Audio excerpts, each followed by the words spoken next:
ஓபிசியை சார்ந்த ஒருவர், தமிழ்நாட்டை சார்ந்த ஒருவர் 5 ஆண்டுகள் அமைச்சராக இருந்தார், சுகாதாரத்துறை அமைச்சராக இருந்தார். அவங்களுக்கு அக்னிசக்தி போட்ட பணியின் கொடுக்கறதுல தான் கவலை, அக்கறை. அதை கொடுத்து அவங்கள எப்பவும் சாதி வெறி உள்ளவர்களாவே வச்சுக்கணும். அவன் படிச்சு டாக்டரெல்லாம் ஆயிடக்கூடாது. மக்கள் மன்றத்திலே வேல் வேல் வெற்றி வேல் என்று கையிலே வெற்றி வேலை கொடுக்கிறார்கள், சூளத்தை கொடுக்கிறார்கள். இந்து இந்து என்று மதவெறியை தூண்டுகிறார்கள். ஏச் ராஜா போன்றவர்கள் எல்லாம் எவ்வளவு கேவலமாக நாராச நடையிலே சமூக வலைத்தளங்களில் எழுதுகிறார்கள். ஊடகத்துறையிலே பணியாற்றக்கூடிய பெண்களை பற்றி நடிகர் எஸ்.வி. சேகர் எவ்வளவு கேவலமாக பேசினார். எவ்வளவு வன்முறை வெறியாட்டத்தை நீங்கள் தூண்டிவிட்டாலும் தமிழ்நாட்டில் உங்கள் கனவு பலிக்காது, உங்கள் ஜம்பம் பலிக்காது. திருமாவளவனை கைது செய்ய என்பதற்கு நாடே பெண்களை தூண்டிவிடுகிறீர்கள், போராட்டங்களை நடத்துகிறீர்கள், காலாவதியானவர்களை எல்லாம் களத்தில் இறக்கி விடுகிறீர்கள். காலாவதியானவர்களின் கூடாரமாக தமிழ்நாடு ஜனதா உள்ளது. யாரெல்லாம் ரிட்டையர்டாக எல்லாத்தையும் கொண்டு வந்து சேர்க்கிறாங்க. பெரியாருக்கு நீங்க பிறந்த நாள் விழா கொண்டாடுறதில்ல, சரி. அம்பேத்கருக்கு ஒவ்வொரு ஆண்டு நினைவு நாளும் பிறந்த நாளும் கொண்டாடி கொண்டிருக்கிற கட்சி தானே பிஜேபி. அம்பேத்கர் ஜெயந்தி. அப்படி என்றால் அவர் 1927 டிசம்பர் 25ஆம் தேதி மனுஸ்மிருதியை ஏன் கொளுத்தினார்? அதை மட்டும் படித்து விட்டு பேசுங்க. இதை நான் வேற யாருக்கும் காலாவதியானவர்களுக்கு கேட்கவில்லை. ஓபிசி மாணவர்களுக்கு மருத்துவ கல்வியில், அதுவும் அகில இந்திய ஒதுக்கீட்டில் 50 விழுக்காடு வழங்குவதற்கு மத்திய அரசு உடனடியாக ஒரு கொள்கை முடிவை எடுக்க வேண்டும். இந்த நடப்பாண்டிலேயே அதனை நடைமுறைப்படுத்த வேண்டும் என்கிற கோரிக்கையை வலியுறுத்தும் வகையில் இந்த ஆர்ப்பாட்டம் நடைபெற்றுக் கொண்டிருக்கிறது. தோழர்களே, ஒரு உண்மையை சொல்லுகிறேன். ஓபிசி மாணவர்கள் வஞ்சிக்கப்படுகிறார்கள் என்பதை முதலில் கண்டறிந்து அரசாங்கத்தின் கவனத்திற்கு கொண்டு போய் இதை சேர்த்த இயக்கம் விடுதலை சிறுத்தைகள் கட்சி. நாங்க தான் ஓபிசிக்கு தலைவர்கள் சொல்லிக்கிற யாரும் இதை கண்டுபிடிக்கவும் இல்லை, அரசாங்கத்தில் போய் சொல்லவும் இல்லை. இன்னும் சொல்ல போனா அந்த துறையிலே ஓபிசியை சார்ந்த ஒருவர், தமிழ்நாட்டை சார்ந்த ஒருவர் 5 ஆண்டுகள் அமைச்சராக இருந்தார், சுகாதாரத்துறை அமைச்சராக இருந்தார். அவங்களுக்கு அக்னிசக்தி போட்ட பணியின் கொடுக்கறதுல தான் கவலை, அக்கறை. அதை கொடுத்து அவங்கள எப்பவும் சாதி வெறி உள்ளவர்களாவே வச்சுக்கணும். திருமாவளவன் போஸ்டர் கிழிச்சு விடு, வால் ரைட்டிங் எழுதா போய் அழிச்சு விடு, கொடிகம்பம் இருந்தா போய் வெட்டி போடு. அதுக்குதான் அந்த இளைஞர்களை அவர்கள் பயன்படுத்துகிறார்கள். அவன் படிச்சு டாக்டரெல்லாம் ஆயிடக்கூடாது, பெரிய இடத்துக்கெல்லாம் போயிடக்கூடாது.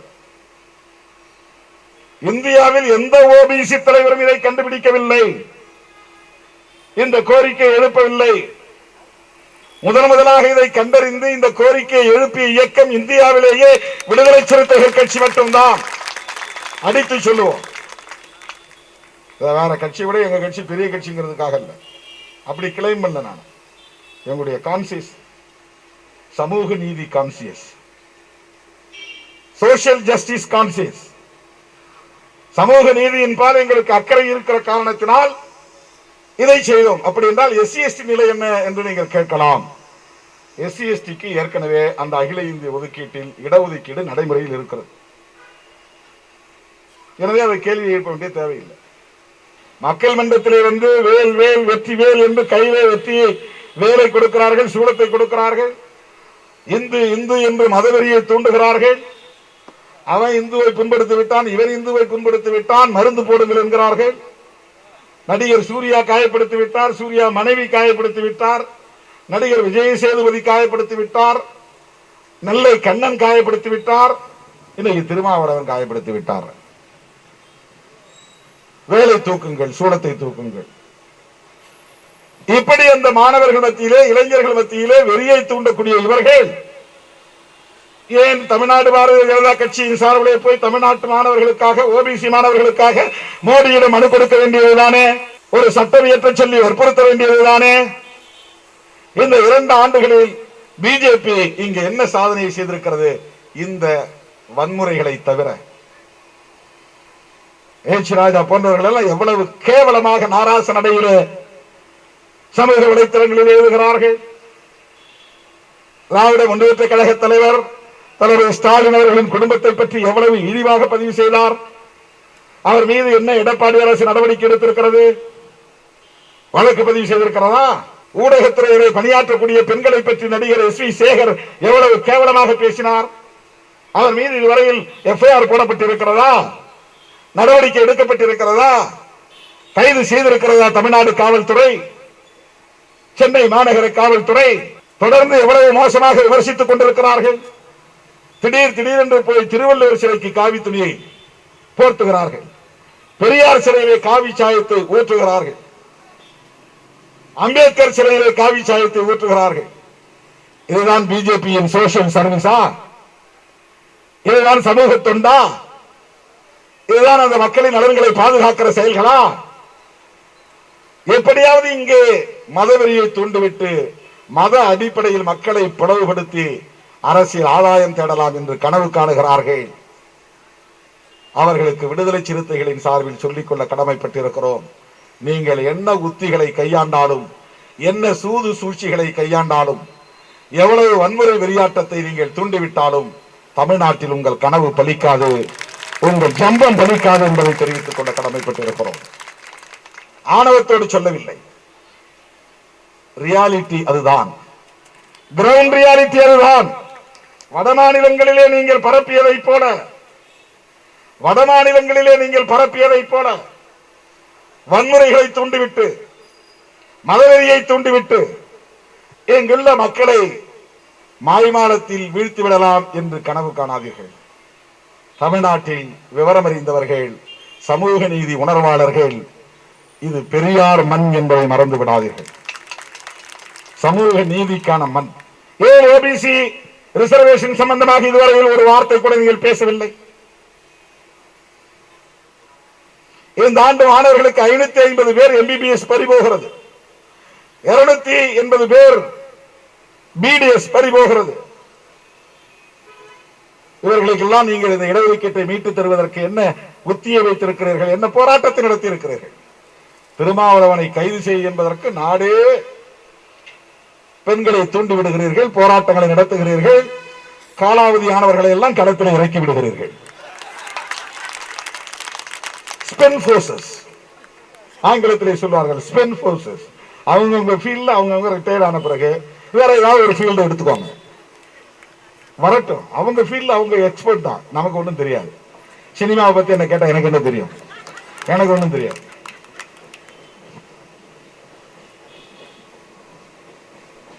காலாவதியானவர்களின் கூடாரமாக தமிழ்நாடு ஜனதா உள்ளது. யாரெல்லாம் ரிட்டையர்ட் ஆகிறாரோ எல்லாத்தையும் கொண்டு வந்து சேர்க்கிறாங்க. Retired IPS, retired IAS, retired actor, retired actress. அது ஒரு ரிட்டையரிங் ரூம் மாதிரி இருக்கு. காலாவதியானவர்களின் கூடாரம் தமிழ்நாடு பாரதிய ஜனதா கட்சி. அவர்கள் வைத்துக் கொண்டு இங்கே வன்முறையை தூண்டிவிட்டு, மதவெறியை தூண்டிவிட்டு அரசியல் ஆதாயம் தேடலாம் என்று கணக்கு போடுகிறார்கள். சரி, அது உங்கள் விருப்பம், எதை வேண்டுமானாலும் செய்யுங்கள். சமூக நீதி தொடர்பாக உங்கள் நிலைப்பாடு என்ன சொல்லுங்கள். இடஒதுக்கீடு தொடர்பாக உங்கள் நிலைப்பாடு என்ன சொல்லுங்கள். குறிப்பாக இந்த மருத்துவ கல்வியிலே அகில இந்திய ஒதுக்கீட்டிலே ஓபிசி மாணவர்களுக்கான இடஒதுக்கீடு தொடர்பாக நீங்கள் என்ன நிலைப்பாட்டை எடுத்திருக்கிறீர்கள்? உச்ச நீதிமன்றத்திலே மோடி அரசு தரப்பில் சொல்லப்பட்ட அந்த பிரமாண வாக்குமூலத்தில் பிரமாண பத்திரத்தில் சொல்லப்பட்ட கருத்துக்கு உங்களுக்கு உடன்பாடு உண்டா அல்லது மறுக்கிறீர்களா? சொல்லுங்க. சொல்ல முடியாது. ஏன்னா சமூக நீதி பத்தி அவங்களுக்கு தெரியாது. வேல்முருகனை பத்தி தெரியும், வெற்றி வேல் வேற வேல் என்று சொல்லுவார்கள். திரிசூலத்தை பத்தி தெரியும், வேற யாராவது அவங்க சொல்லி தர்றது கிடையாது. சோசியல் ஜஸ்டிஸ் வரலாறு தெரியுமா? தெரியாது. சோசியல் ஜஸ்டிஸ் என்கிற இந்த ஒரு கோட்பாடு இல்லை என்றால் நீயும் நானும் உண்டா? பெண்கள் படிக்க முடியுமா? ஒடுக்கப்பட்டவர்கள், பூர்வீக குடிகள், இந்த மண்ணின் மைந்தர்கள் தலை நிமிர முடியுமா? பல்கலைக்கழகங்களில் அடியெடுத்து வைத்திருக்க முடியுமா? நீதிமன்றத்தில் அடியெடுத்து வைத்திருக்க முடியுமா? காலம் காலமாக கல்வி மறுக்கப்பட்டு எவ்வளவு ஒடுக்குமுறைக்கு உள்ளாக்கப்பட்டிருந்த சமூகம் இன்றைக்கு தலைநிமிர்ந்து நிற்கிறது என்று சொன்னால் சோசியல் ஜஸ்டிஸ் என்கிற சமூக நீதிதான் அதற்கு அடிப்படை காரணம். வேற எந்த தர்மமும் காரணம் அல்ல.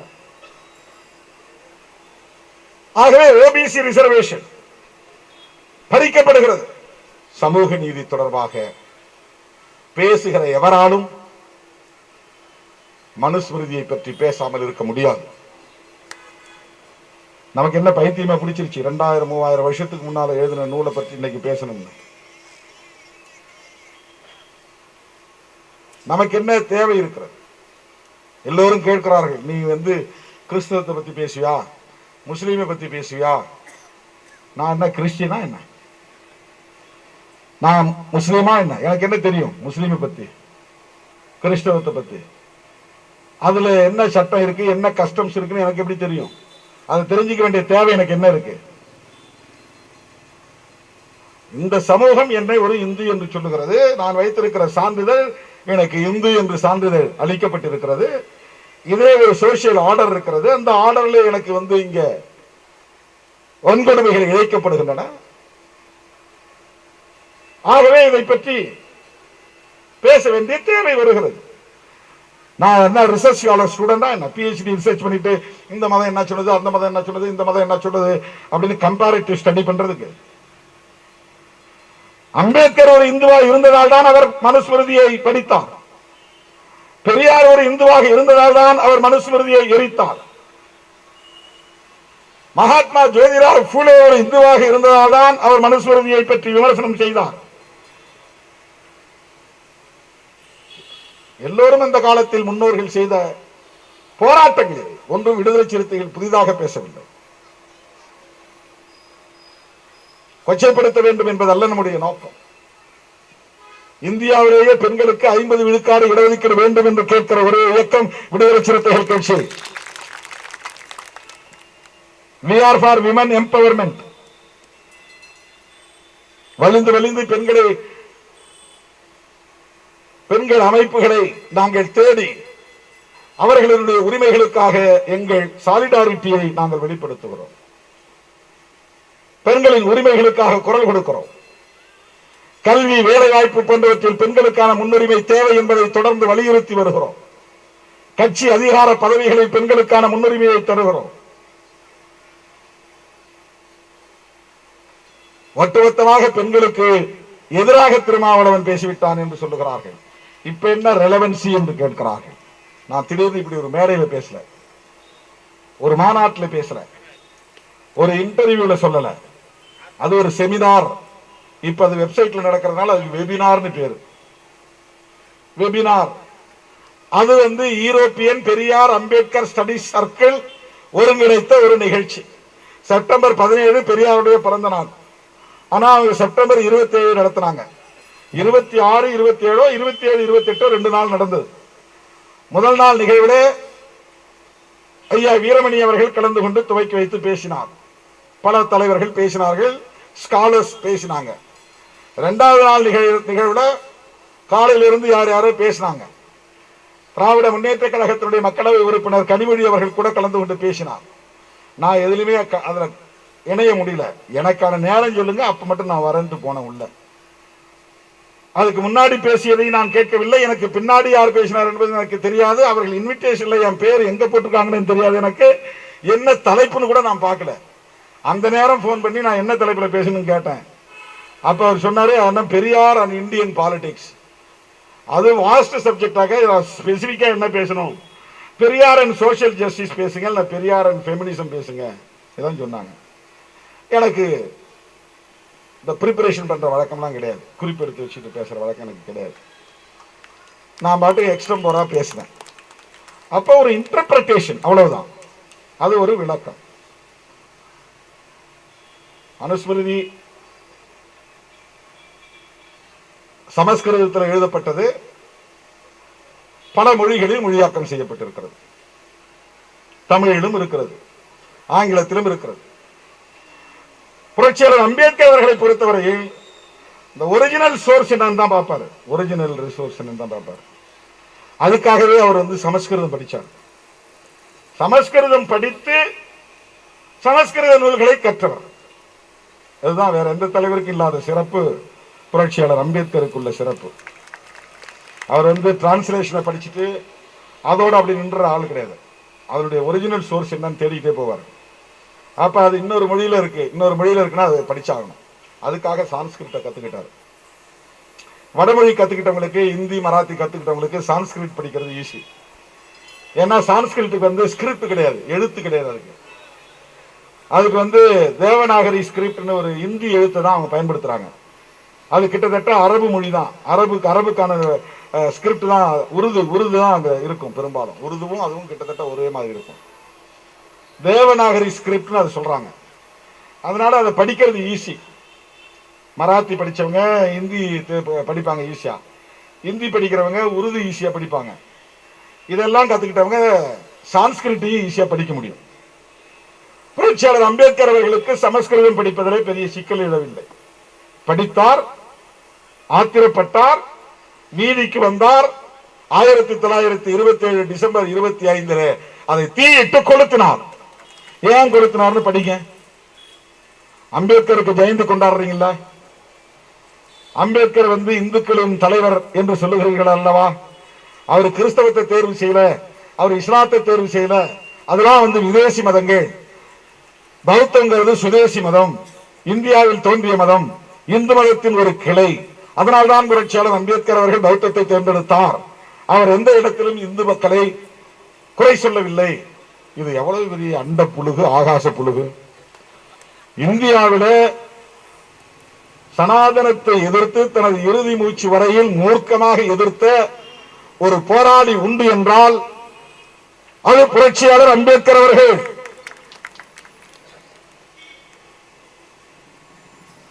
அவர் எரிக்கும் போது, அந்த நூலை எரிக்கும் போது அவருக்கு வயது 36.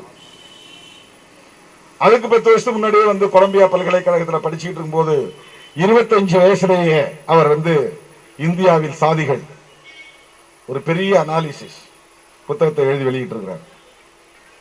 அதையாவது முதல்ல சனாதன சக்திகள் படிச்சு பார்க்கணும். அந்த புத்தகத்தை படிங்க. இல்லைன்னா அனிகிலேஷன் ஆஃப் காஸ்ட், புரட்சியாளர் அம்பேத்கர் எழுதிய சாதி ஒழிப்புங்கிற நூலை படிச்சு பாருங்க. அப்படி இல்லைன்னா ராமர் கிருஷ்ணரை பத்தி அவங்களுடைய புதிர் அப்படின்னு ஒரு ரிடில்ஸ் ஆஃப் இந்துயிசம், ராமான் கிருஷ்ணா அப்படின்னு ஒரு புத்தகம் எழுதியிருக்காரு. அதை எடுத்து படிச்சு பாருங்க. படிச்சுட்டு அப்புறம் வாங்க. ஏன்னா நான் வந்து அம்பேத்கரின் பிள்ளை, பெரியாரின் மாணவன். அவ்வளவுதான் என்னுடைய தகுதி. அம்பேத்கரின் பிள்ளை, பெரியாரின் மாணவன், பெரியாரின் பிள்ளை, அம்பேத்கரின் மாணவன். அவங்க பேசியதை நான் திருப்பி பேசுறேன். என்னுடைய சொந்த புத்தியிலையும் சொந்த வார்த்தையிலையும் பேசுறேன். பெரியார் உங்களுக்கு பிடிக்காது, ஆனா அம்பேத்கர் தூக்கி வச்சுட்டு கொண்டாடுறீங்களா இல்லையா? பெரியாருக்கு நீங்க பிறந்த நாள் விழா கொண்டாடுறதில்ல, சரி. அம்பேத்கருக்கு ஒவ்வொரு ஆண்டு நினைவு நாளும் பிறந்த நாளும் கொண்டாடி கொண்டிருக்கிற கட்சி தானே பிஜேபி. அம்பேத்கர் ஜெயந்தி. அப்படி என்றால் அவர் 1927 டிசம்பர் 25 மனுஸ்மிருதியை ஏன் கொளுத்தினார்? அதை மட்டும் படித்து விட்டு வந்து பேசுங்க. இதை நான் வேற யாருக்கும் காலாவதியானவர்களுக்கு கேட்கவில்லை. ரொம்ப சீனியர் லீடர்ஸ் இன் பிஜேபி படிச்சுட்டு சொல்லுங்க. நீங்க அம்பேத்கரை கொண்டாடுறதுக்கு எந்த அருகதையும் இருக்காது. அவர் எழுதின புத்தகத்தை படிச்சா உங்களுடைய முதல் எதிரியே அம்பேத்கர் நீங்க டிக்ளேர் பண்ண வேண்டி வரும். அப்படின்னா நீங்க அம்பேத்கரையும் படிக்காம அவரை தூக்கி வச்சுட்டு கொண்டாடுறீங்க. அரசியல் ஆதாயத்திற்காக, அரசியல் ஆதாயத்திற்காக. மோடி பேசுறாரு, நான் ஒரு டீ கடையில வேலை செஞ்சுட்டு இருந்தவன் இன்னைக்கு இந்தியாவின் பிரதமராக இருக்கிறேன்னா அதுக்கு காரணமே இவர் தான், புரட்சியாளர் அம்பேத்கர் தான் அப்படின்னு அவர் காலடியில் உட்கார்ந்து கும்பிடுறார், விழுந்து கும்பிடுகிறார். அப்புறம் எனக்கு வந்து பகவத்கீதையோ அல்லது வேறு எந்த நூலும் எனக்கு வேதம் இல்லை, ஒரே நூல் தான் என்னுடைய வேதம், அது புரட்சியாளர் அம்பேத்கர் எழுதிய இந்தியன் கான்ஸ்டிடியூஷன் அப்படின்னு சொல்றார். இந்தியன் கான்ஸ்டிடியூஷன் உண்மையிலே அவர் மதிக்கப்படக்கூடிய நூலாக இருந்தால், அம்பேத்கரை அவர் மதிப்பவராக இருந்தால், சமூக நீதிக்கு ஒரு சட்டம் கொண்டு வாங்க, ஒரு சட்டத்தை ஏற்றுங்க. நீ எஸ்சி இடஒதுக்கீட்டு சட்டம் கிடையாது, இடபிள்யூஎஸ் என்கிற சமூகத்தில் முன்னேறியவர்களுக்கு 10% கொடுக்கிற அந்த முறைக்கு சட்டம் வந்துருச்சு. எஸ்சி இடஒதுக்கீட்டு சட்டம் கிடையாது. மண்டல் கமிஷன் பரிந்துரையில 27% ஓபிசிக்கு தர்றாங்களா, அதுக்கு சட்டம் கிடையாது. அப்ப நான் வேண்டுகோள் விடுக்கிறேன், நீங்க ஓபிசி சமூகத்தை சார்ந்தவர் தான் மோடி அவர்களே, அமித்ஷா அவர்களே, நீங்கள் எல்லோரும் ஓபிசி சமூகத்தை சார்ந்தவர்கள் தான். எஸ்சி எஸ்டிக்கு சட்டம் இயற்றாவிட்டாலும் பரவாயில்லை, ஓபிசிக்கு சட்டம் இயற்றுங்கள்.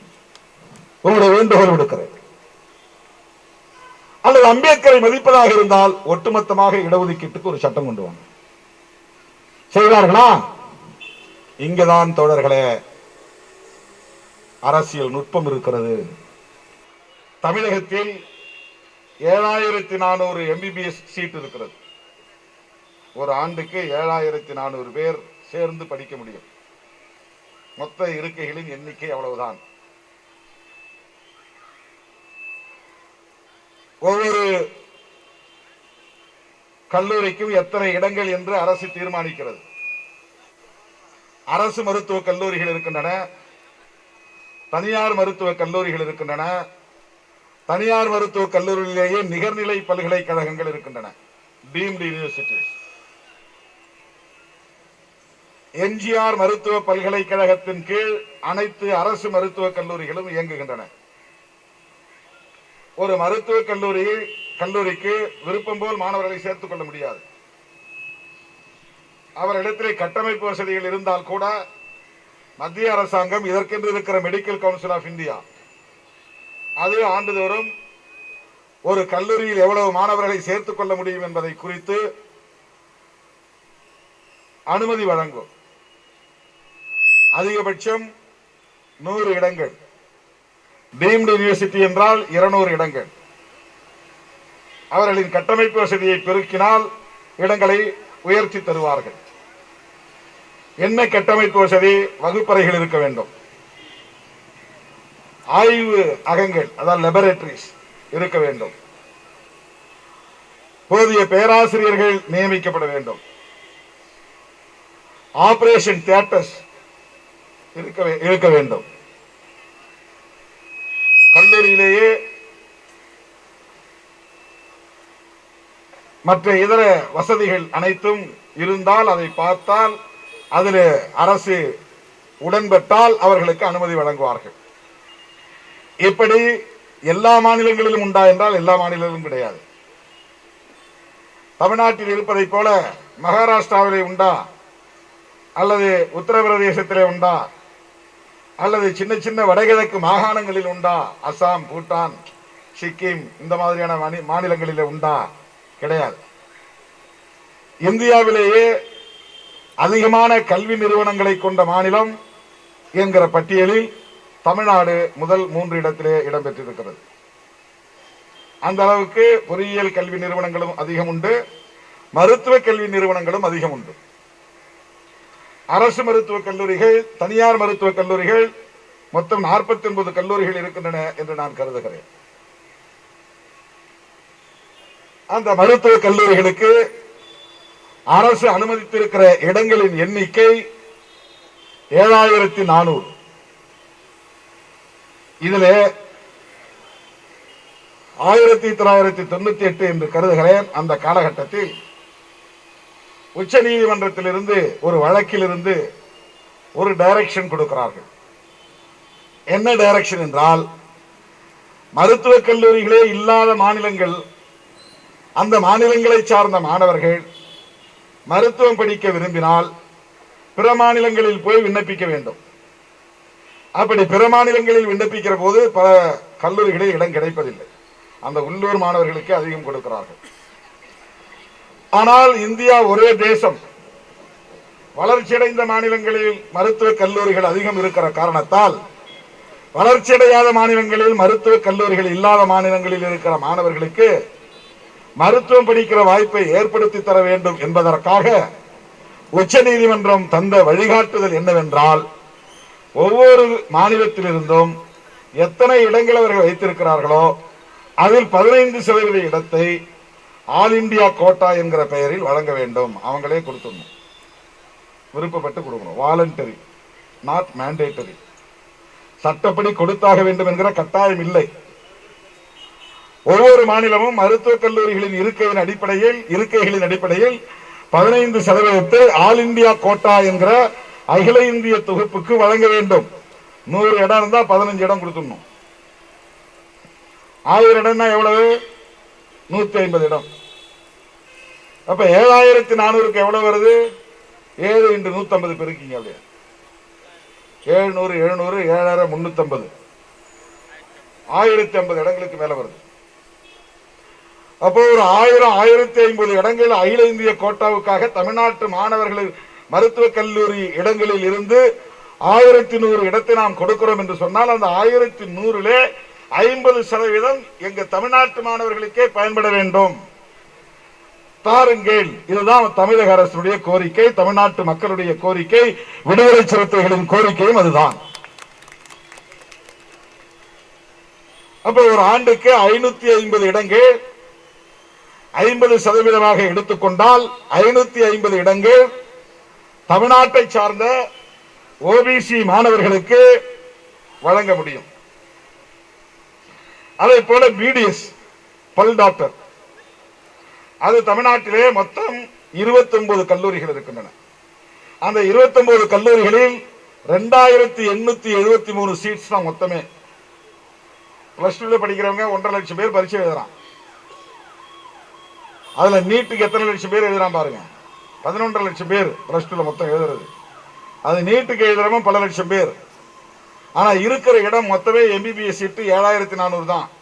பிடிஎஸ் சீட்டு 2873 பிடிஎஸ் பல் டாக்டர் படிக்கிறது. அதுல 15% கோட்டா அவங்க கொடுத்துடணும். அப்படின்னா அதுல 431 இடம். அந்த 431 இடத்துல 50%னா 216 இடம் வருது.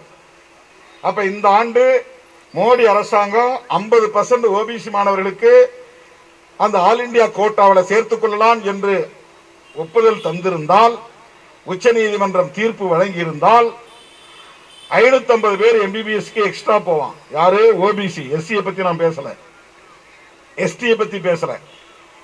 ஓபிசி மாணவர்களுக்கு 550 பேருக்கு அந்த வாய்ப்பு கிடைக்கும். பிடிஎஸ் படிக்க 216 பேருக்கு அந்த வாய்ப்பு கிடைக்கும். 216 பேருக்கு.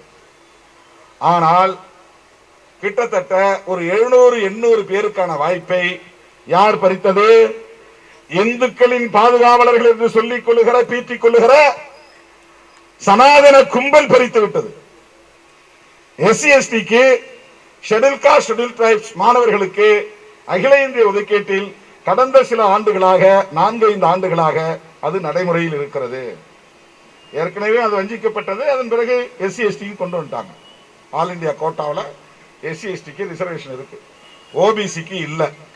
ஓபிசிக்கு இல்லாதனால போய் கேட்டோம். நாம என்ன கேட்டோம்னா, மண்டல் கமிஷன் பரிந்துரையின்படி 27% கொடுக்குறாங்க. எஸ்சி எஸ்டிக்கு 15% கொடுக்குறீங்க, எஸ்டிக்கு 7.5%. மண்டல் பரிந்துரைப்படி ஓபிசிக்கு 27%. ஓபிசினா இங்க இருக்கிற பிசி எம்பிசி ரெண்டும் சேர்ந்து தான் ஓபிசி. தமிழ்நாட்டில் தான் எம்பிசின்னு ஒன்று இருக்கு, வேற மாநிலத்தில் எம்பிசின்னு ஒன்று கிடையாது. எம்பிசி பிசி ரெண்டுக்கும் சேர்ந்து தான் ஓபிசின்னு பேரு, அதர் பேக்வர்ட் கிளாஸஸ். அதுக்கு என்ன இன்னொரு அர்த்தம்னா, அப்ப ஒரிஜினலி பேக்வர்ட் கிளாஸ் யாருன்னா எஸ்சி எஸ்டி தான் originally backward class according to the constitution. இவங்க பேக்வர்ட் கிளாஸ் என்று இருப்பதால் தான் அவங்களை அதர் பேக்வர்ட் கிளாஸ் அப்படின்னு சொல்றாங்க. ஷெட்யூல்டு பேக்வர்ட் கிளாஸ் தான் இவங்களை சொல்லணும். பட்டியல் படுத்தப்பட்ட பிசி ஷெட்யூல்டு பேக்வர்ட் கிளாஸ் தான் சொல்லணும். அவங்கள ட்ரைபல் பேக்வர்ட் கிளாஸ் சொல்லணும். அதுதான் கரெக்ட். இவங்களை எஸ்சி எஸ்டி ஒதுக்கி தனி பேரோட விட்டாங்க. அப்ப அதர் பேக்வர்ட் கிளாஸ் என்றால் எம்பிசி பிசி ரெண்டும் சேர்ந்து. இப்ப இவங்களுக்கு இடஒதுக்கீடு இல்லை ஆல் இந்தியா கோட்டாவில். இதை நம்ம கேட்டோம், அது செய்தியாச்சு. தமிழ்நாட்டில் இருக்கிற எல்லா கட்சிகளும், திமுக உள்ளிட்ட எல்லா கட்சிகளும் இந்த கோரிக்கையை வைத்தன. அதே போல நாம் உச்ச நீதிமன்றத்தில் வழக்கு தொடுத்தோம். திமுக உள்ளிட்ட நம்முடைய தோழரை கட்சிகளை சார்ந்தவர்களும் வழக்கு தொடுத்தார்கள். உச்ச நீதிமன்றம் இந்த வழக்கை நாங்கள் நடத்த மாட்டோம் என்று சொல்லிவிட்டது. உயர் நீதிமன்றம் செல்லுங்கள் என்று வழிகாட்டியது. அப்படி உயர் நீதிமன்றத்திற்கு வந்த நிலையில் நாம் அந்த வழக்கை இங்கே நடத்த முடியவில்லை. திமுக தான் அந்த வழக்கை இங்கே நடத்தியது. திமுக தான் 50% கொடுக்கணுங்கிற கோரிக்கை வச்சது அந்த வழக்கில். அந்த வழக்கு விசாரிக்கப்பட்ட நிலையில் உயர் நீதிமன்றம் அளித்த தீர்ப்பு என்னவென்றால், இது சமூக நீதியின்பால் எழுப்பப்படுகிற ஒரு கோரிக்கை, நியாயமானதுதான், வழங்கலாம், வழங்க வேண்டும். 3 மாத கால அவகாசம் தருகிறோம். அந்த 3 மாத காலத்திற்குள்ளாக மத்திய அரசு இது தொடர்பாக ஒரு கொள்கை முடிவெடுத்து சட்டம் இயற்றி நடைமுறைப்படுத்த வேண்டும். உயர் நீதிமன்றம் அளித்த தீர்ப்பு. தமிழக அரசு 3 மாதம் வரையிலும் சும்மா இருந்தது. காலம் கடந்த பிறகு சுப்ரீம் கோர்ட் போனது. இந்த ஆண்டு இதை நடைமுறைப்படுத்துங்கள் 50%. அதுதான் இப்போ சுப்ரீம் கோர்ட்ல வழக்கு நடந்தது. அந்த வழக்குக்கான தீர்ப்பு தான் 4-5 நாளுக்கு முன்னால வந்தது. அந்த தீர்ப்பு என்ன சொல்லுதுன்னா, அரசு, அதாவது மோடி அரசு ஓபிசிக்கு இடஒதுக்கீடு கொடுப்பது தொடர்பாக எந்த கொள்கை முடிவையும் எடுக்கவில்லை. எனவே இந்த ஆண்டு ஓபிசி இடஒதுக்கீடு தர முடியாது. சரி, 50% வேண்டாம், 27% கொடு. 27% தர முடியாது. ஓபிசி தான் யாரு? இந்துக்கள். ஞாபகத்தில் வச்சுங்க, பெரும்பான்மை இந்துக்கள். அந்த மாணவர்களுக்கு இடஒதுக்கீடு தர முடியாது என்று சொன்னது யார்? இந்துக்களின் காவலர்கள் என்று சொல்லிக் கொள்ளக்கூடிய சனாதன கும்பல் தான், பாரதிய ஜனதா அரசுதான், மோடி தலைமையிலான அரசுதான். இவர்கள் இந்துக்களின் நலன்களை காக்கக்கூடியவர்களாக இருந்தால் அந்த 3 மாத காலத்தை கடந்தும் காலம் தாழ்த்தி இருப்பார்களா? அதுவும் உச்ச நீதிமன்றத்திலே போய் எங்களால் தர முடியாது என்று பிரமாண பத்திரத்தை தாக்கல் செய்வார்களா? அஃபிடவிட் தாக்கல் செய்தார்கள். ஒரு வாரத்திற்கு முன்பு நாம் ஒரு போராட்டம் நடத்தினோம். ஐபிபிஎஸ் என்று ஒரு அமைப்பு இருக்கிறது. அது ப்ரொபேஷனரி ஆபீசர்ஸ் தொடர்பாக வங்கி அலுவலர்களை தேர்வு செய்யக்கூடிய ஒரு தேர்வு நடத்தும் நிறுவனம். அது ஒரு அறிவிப்பை செய்திருந்தது. State Bank of India, State Bank of Maharashtra, Canara Bank, இந்த மாதிரியான வங்கிகளில் ப்ரொபேஷனரி ஆபீசர்ஸ் என்கிற வேலைக்கு ஆள் எடுப்பதற்கு 1417 இடம் காலியாக இருக்கிறது. இந்த 1417 இடத்தை எப்படி நிரப்ப போகிறோம் என்று ஒரு அறிக்கை செய்தார்கள்.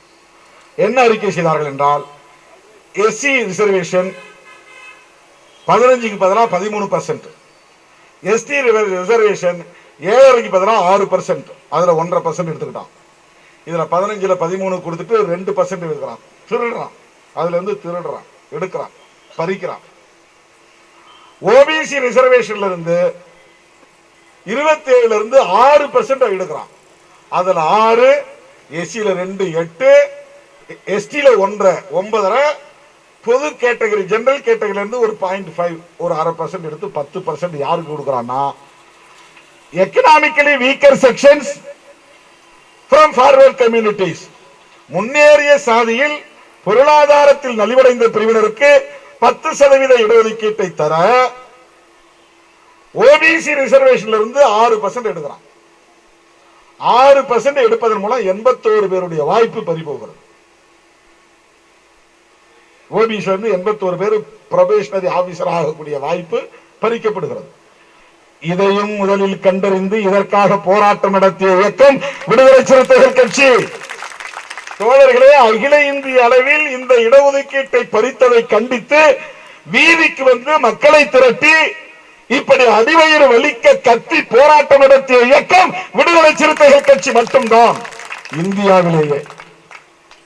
நான் அன்னைக்கு பாண்டிச்சேரியில் கலந்துக்கிட்டேன். இன்னைக்கு திருப்பி அவன் மறு நோட்டீஸ் அனுப்பிச்சிருக்கான். என்ன பண்ணிருக்கான்னா, உங்கள்ட்ட இருந்து பரீட்சை பூரா நான் எடுத்து திருப்பி கொடுத்துறேன் அப்படின்னு 115 இடத்தை மறுபடியும் கொடுத்துட்டான்.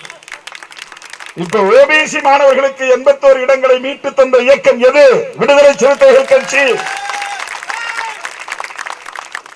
எஸ்சி எஸ்டிக்கும் இடங்களை மீட்டு கொடுத்து எதிர அவன் எடுத்திருக்கிறான்னா, ஜெனரல் கேட்டகரியில இருந்தா எடுக்கிறான்.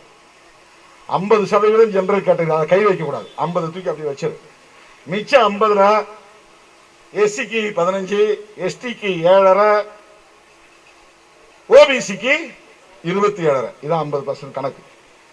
இது ஆல் இந்தியா இன்ஸ்டிடியூஷன்ஸ், பொதுத்துறை வங்கிகள், அகில இந்திய அரசாங்க கட்டுப்பாட்டில் இருக்கக்கூடிய துறைகள், இதுல வேலை வாய்ப்புக்கு இந்த சதவீதம் 15% தான் எஸ்சிக்கு. சென்ட்ரல் கவர்மெண்ட், ஸ்டேட் கவர்மெண்ட்ல 18. அதை போட்டு நீங்க குழப்பிக்க கூடாது. ஸ்டேட் பாப்புலேஷன் அடிப்படையில் ஸ்டேட் கவர்மெண்ட் கோட்டாங்கிறது 18%. ஆல் இந்தியா கோட்டாங்கிறது, ஆல் இந்தியா ரிசர்வேஷன் எஸ்சிக்கு 15 தான். இங்க எஸ்டிக்கு 1%. அகில இந்திய அளவில் எஸ்டிக்கு ட்ரைபலுக்கு 7.5%. ஆனா இதெல்லாம் எந்த மக்கள் தொகை கணக்கெடுப்பின் அடிப்படையில் கொடுக்கப்படுகிறது என்றால் 1971 எடுத்த கணக்கெடுப்பு. 30 வருஷத்துக்கு பிறகு 2011 ஒரு கணக்கெடுப்பு நடத்திருக்கிறான். அந்த கணக்கெடுப்பின்படி பார்த்தா எஸ்சிக்கு மட்டும் 21% கொடுக்கணும். தமிழ்நாட்டில் கிடையாது. அகில இந்திய அளவில் 25% கொடுக்கணும். இல்ல,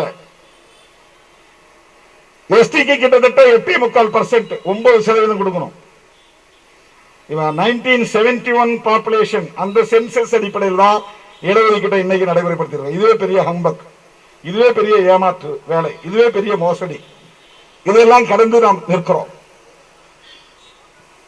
ஆகவே அந்த வங்கி அலுவலர் தேர்வுகளில் பறிக்கப்பட்ட இடஒதுக்கீட்டை மீட்டு பெற்ற இயக்கம், போராடி மீட்டு பெற்ற இயக்கம் விடுதலை சிறுத்தைகள் கட்சி. இன்னைக்கும் இந்த ஓபிசி மாணவர்களுக்கான இடஒதுக்கீட்டை அரசு உடனடியாக கொள்கை முடிவெடுக்க வேண்டும் என்று வலியுறுத்தி தமிழ்நாடு முழுவதும் போராட்டம் நடத்தி இருக்கிற இயக்கம் இந்தியாவிலேயே விடுதலை சிறுத்தைகள் கட்சி மட்டும்தான். தமிழ்நாடு முழுவதும் நடத்துறோம். ஆனா இந்தியாவில் ஒரே கட்சி, வேற யாரும் இது நடத்தல. அறிக்கை விட்டு இருக்கலாம், யாரும் போராட்டம் நடத்தல. நாம் என்ன சொல்றோம்னா, இது மேண்டேட்டரி அல்ல. மேண்டேட்டரினா சட்டப்பூர்வமா தரக்கூடிய ஒன்று அல்ல. இது வாலண்டரி தான். விரும்பினால் கொடுக்கலாம், இல்லைன்னா கொடுக்க வேண்டியதில்லை. நான் மாண்புமிகு முதலமைச்சர் எடப்பாடி பழனிசாமி அவர்களை பார்த்து கேட்கிறேன், இந்த ஆண்டு நாங்க ஆல் இந்தியா கோட்டா தர முடியாது என்று சொல்லுங்கள், துணிச்சலாக சொல்லுங்கள். 15% இடஒதுக்கீட்டை ஆல் இந்தியா கோட்டாவுக்கு தரமாட்டோம், 100% நாங்கள் தமிழ்நாட்டிலேயே பயன்படுத்திக் கொள்ளுவோம் என்று ஏன் முதலமைச்சர் எடப்பாடி பழனிசாமி அவர்கள் அறிவிக்க கூடாது? என்னுடைய பகிரங்கமான வேண்டுகோள். அவங்கிட்ட 15% கொடுத்துட்டு அப்புறம் நீங்க ஏன் தொங்கிட்டு இருக்கிறீங்க? This is not mandatory, only voluntary. Supreme Court direction. இதுக்கு ஒன்றும் பயப்பட வேண்டிய அவசியம் இல்லை. ஆனா எடப்பாடி செய்ய மாட்டார். ஏன்னா இவர் very obedient student for Modi. அவர் ரொம்ப கட்டுப்பாடா இருக்கக்கூடிய, எஜமானருக்கு கட்டுப்பட்டு செயல்படக்கூடியவராக இருக்கிறார். துணிச்சலா சொல்லலாமே. ஓபிசி மட்டுமல்ல, ஆல் இந்தியா கோட்டா இந்த இடஒதுக்கீடு 100% எங்களுக்கு தேவை, தர முடியாது. அதனால எஸ்சி பாதிக்கப்பட போறதில்லை. 7400 சீட்டும் தமிழ்நாட்டில் இருக்கக்கூடிய மாணவர்களுக்கு அகில இந்திய கோட்டாவுக்கு தர முடியாதுன்னு சொன்னா உங்களை என்ன 356 வச்சு ஆட்சி கழுத்த முடியுமா? இது வாலண்டரி தானே. ஆகவே மறுபடியும் நான் அழுத்தமாக சொல்லுகிறேன், உரத்து சொல்லுகிறேன், ஓங்கி சொல்லுகிறேன், மாண்புமிகு முதலமைச்சரின் செவிகளுக்கு கேட்க வேண்டும் என்று சொல்லுகிறேன். இந்த ஆண்டு நாங்கள் அகில இந்தியா கோட்டாவுக்கு மருத்துவ கல்விக்கான இடங்களை ஒதுக்க மாட்டோம், 100 விழுக்காடு தமிழ்நாட்டு மாணவர்களுக்கு வழங்குவோம் என்று அவர் அறிவிக்க வேண்டும். ஓபிசி மாணவர்களுக்கு இடஒதுக்கீடு கொடுக்க கூடாது என்கிற மைண்ட் செட் எங்கிருந்து வருது? அரசு பள்ளி மாணவர்களுக்கு 7.5% இடஒதுக்கீடு கொடுக்க போகிறோம் என்று எடப்பாடி பழனிசாமி அவர்கள், மாண்புமிகு முதலமைச்சர் அவர்கள் ஒரு சட்ட மசோதாவை நிறைவேற்றி ஆளுநர் ஒப்புதலுக்கு கொண்டு போய் கொடுத்து வைத்திருக்கிறார். உடனே ஒப்புதல் கையெழுத்து போட வேண்டியதானே? பாஸ் பண்ற எல்லா பில்லுக்கும் கையெழுத்து போடுற கவர்னர் இதுக்கு ஏன் வச்சிட்டு இருக்கிறார் பெண்டிங்? என்ன காரணம்? இது என்ன சிக்கல்? இது புதிய இடஒதுக்கீடு முறை இல்லையே. புதிதா ஒரு சாதிக்கு யாருக்கு இடஒதுக்கீடு கொடுக்கிறதா அவர் அறிவிக்கலையே. ஏற்கனவே இருக்கிற இடஒதுக்கீட்டுல கவர்மெண்ட் ஸ்கூல்ல இருந்து வர பசங்களுக்கு 10% கொடுக்க சொல்லி கலையரசன் குழு சொல்லுது. கலையரசுங்கிற ஒரு பேர்ல ஒரு கமிட்டி போட்டிருக்கிறாங்க கவர்மெண்ட் ஸ்கூல் பசங்களுக்கு இடஒதுக்கீடு தர்றதை பத்தி. அவங்க ஆய்வு பண்ணி 10% கொடுக்கலாம்னு சொல்லியிருக்கிறான். ஆனா நம்முடைய மாண்புமிகு முதலமைச்சர் அவர்கள் என்ன காரணத்தினாலும் 7.5% போட்டார். 7.5 அவருக்கு ரொம்ப பிடிக்கும் போட்டது. என்ன காரணத்தினால 7.5 போட்டாருன்னு தெரியல. அது 7.5 கிடக்குது, இழுத்து கிடக்குது. 10% அவர் சொன்னார். இவர் 10% போட வேண்டியதானே கவர்மெண்ட் ஸ்கூலுக்கு? நாளைக்கே ஆர்டர் மாத்துங்க, ஒரு ஜியோ போட்டு நடைமுறைப்படுத்துங்க. கவர்னருடைய கையெழுத்து தேவையில்லை. ஏற்கனவே இதுக்கு பிரீசிடென்ஸ் இருக்கிறது, முன்மாதிரிகள் இருக்கின்றன. 15 விழுக்காடு ரூரல் ஸ்டூடெண்ட்ஸுக்கு எஜுகேஷன்ல என்ஜினியரிங், மெடிக்கல். கலைஞர் முதலமைச்சராக இருந்தப்போ ஒரு அரசாணை போட்டு நடைமுறைப்படுத்தினார். ஜெயலலிதா அம்மா வந்து அதை 15 25 ஆக்கினாங்க. ஒருத்தன் கோர்ட்டு போயிட்டான், அர்பன்ல ஸ்கூல் நடத்துறவன், அதுல தடை விதிக்கப்பட்டது. அதுக்கப்புறம் ஜெயலலிதா அம்மா வந்து அப்பீலுக்கே போகல, அப்படியே போட்டாங்க கிடப்புல. ரூரல் ஸ்டூடெண்ட்ஸுக்கு இடஒதுக்கீடு தருவது தொடர்பாக அரசாணை பிறப்பிக்க மாநில அரசுக்கு அதிகாரம் இல்லை என்று நீதிமன்றம் தடை விதிக்கவில்லை.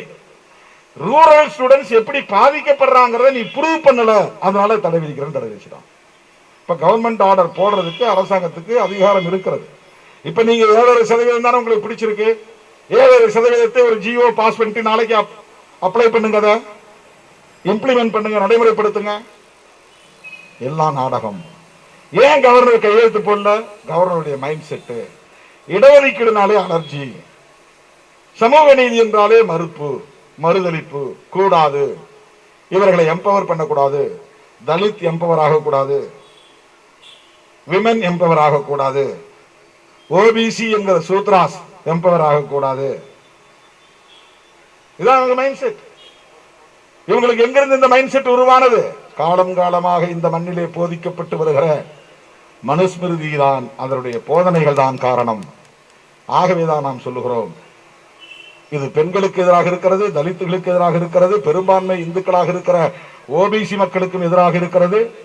இப்படி இதை சொல்லிக் கொண்டிருக்கிற காரணத்தினால் நம் மீது அவதூறுகளை அள்ளி வீசுகிறார்கள். அவதூறுகளை பற்றி கவலைப்பட வேண்டாம் தோழர்களே.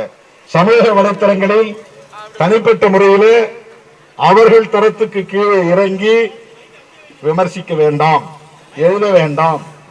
அவர்கள் பேசட்டும், எழுதட்டும், தொடர்ந்து அவர்கள் செய்யட்டும், நாம் வேடிக்கை மட்டும் பார்ப்போம்.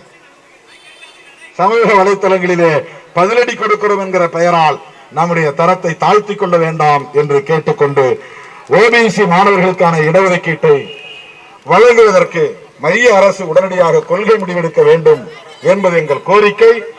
இது மைய அரசுக்கு, மாநில அரசுக்கு நாங்கள் விடுக்கிற கோரிக்கை.